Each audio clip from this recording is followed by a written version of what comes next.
गर्मियों की तपती दोपहर थी। जंगल की नीरवता को केवल झींगुरों की आवाज और कहीं दूर से आती कौवों की कांव कांव तोड़ रही थी। हवा में एक अजीब सी गंध फैली हुई थी, सड़ते मांस की। यही गंध खींच लाई थी महाचतुर को, जंगल का सबसे चालाक और कुख्यात गीदड़। महाचतुर का नाम ही उसके स्वभाव पर रखा गया था। साधारण गीदड़ों की तरह वो केवल मृत जानवरों पर ही निर्भर नहीं था, बल्कि अपनी चालाकी से वो बड़े बड़े जानवरों तक को धोखा दे देता था।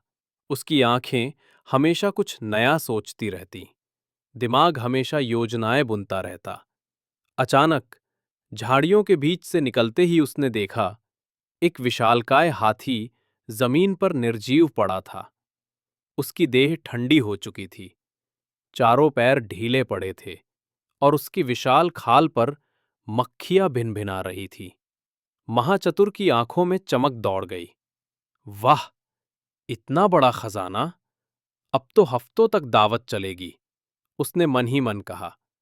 लेकिन किस्मत इतनी आसानी से उसका साथ कहाँ देने वाली थी। महाचतुर धीरे धीरे हाथी के पास पहुंचा। उसने चारों ओर नजर दौड़ाई कि कहीं कोई शिकारी या अन्य गीदड़ ना हो। सब सुरक्षित देखकर उसने अपने तीखे दांत हाथी की मोटी खाल में गड़ा दिए। चुर्रक! उसने पूरा जोर लगाया, लेकिन खाल थी कि 1 इंच भी ना कटी। उसने फिर कोशिश की, दांत पीसकर पूरी ताकत लगा दी, लेकिन हाथी की खाल थी कि मानो लोहे की हो। धत त्रेकी! वो बड़बड़ाया। इतना बड़ा हाथी और मैं इसका स्वाद भी नहीं चख पा रहा हूं। आखिर किस दिन के लिए मैंने अपनी चालाकी संभाल कर रखी है। उसका पेट भूख से मरोड़ रहा था। उसकी जीभ मुंह से बाहर लटकने लगी, लेकिन खाल का कुछ नहीं बिगड़ा। इसी बीच दूर से भारी कदमों की आहट सुनाई दी। धरती कांपने लगी, झाड़ियां हिली। महाचतुर का दिल धक धक करने लगा। आवाज थी जंगल के राजा शेर की। उसकी सुनहरी अयाल हवा में लहरा रही थी, आंखों में शिकार की चमक थी। महाचतुर का गला सूख गया। अब तो गया काम से, उसने सोचा। लेकिन तुरंत ही उसके चालाक दिमाग ने काम किया। वो शेर के पैरों में झुककर बोला, महाराज, आप ही के लिए ये हाथी यहां पड़ा है। पूरा जंगल जानता है कि ऐसा शिकार केवल आप ही कर सकते हैं। मैं तो एक छोटा सा गीदड़ हूं, आपकी महानता का गुणगान करने आया हूं। शेर ने गरजते हुए कहा, "हं, तुम सच में बहुत चालाक हो। ये हाथी मेरा शिकार नहीं है, पर तुम्हारी बातें मुझे भा गईं। इसे तुम रख लो। जब मेरा मन होगा तब मैं आऊंगा।" महाचतुर ने राहत की सांस ली। धन्यवाद महाराज, आप सचमुच उदार हैं। शेर चला गया। महाचतुर मन ही मन हंसा।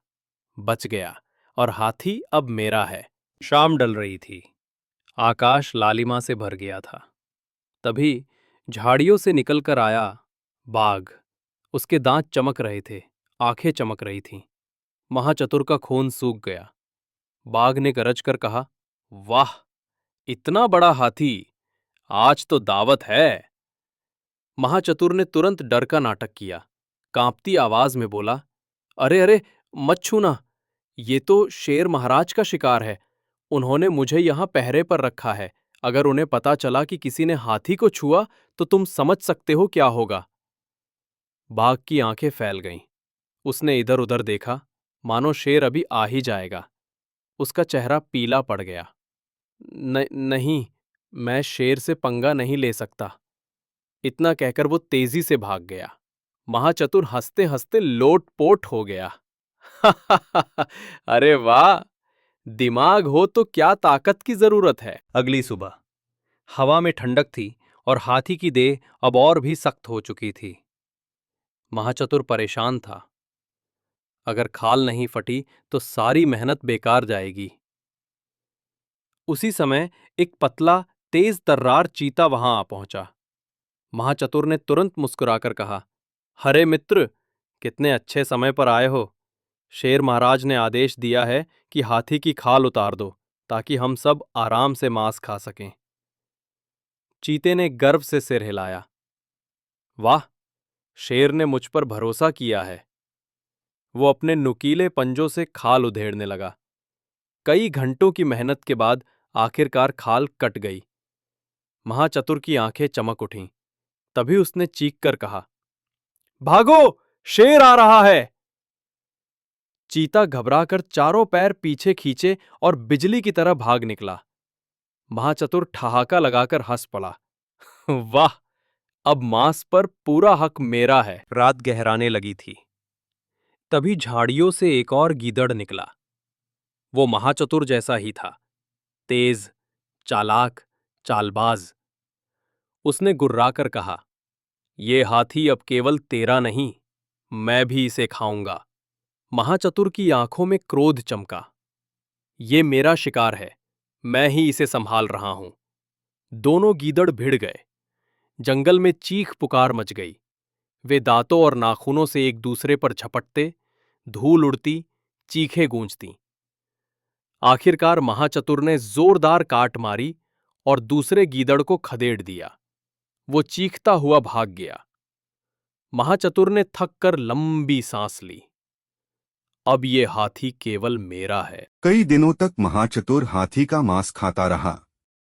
कभी अकेले जंगल में दावत उड़ाता, कभी पेड़ों की छांव में आराम करता। उसने सोचा, शेर ताकतवर था, बाघ डरपोक था, चीता मेहनती था और गीदड़ चालाक था। लेकिन मैं सबसे बड़ा खिलाड़ी निकला। ताकतवर होना जरूरी नहीं, असली ताकत दिमाग में होती है। उसकी आंखों में संतोष की चमक थी। जंगल के ऊपर तारों भरा आसमान फैला था और महाचतुर ने पेट भरकर डकार ली। उस दिन से जंगल में यह कहावत फैल गई, जहां बुद्धि है वहां विजय है।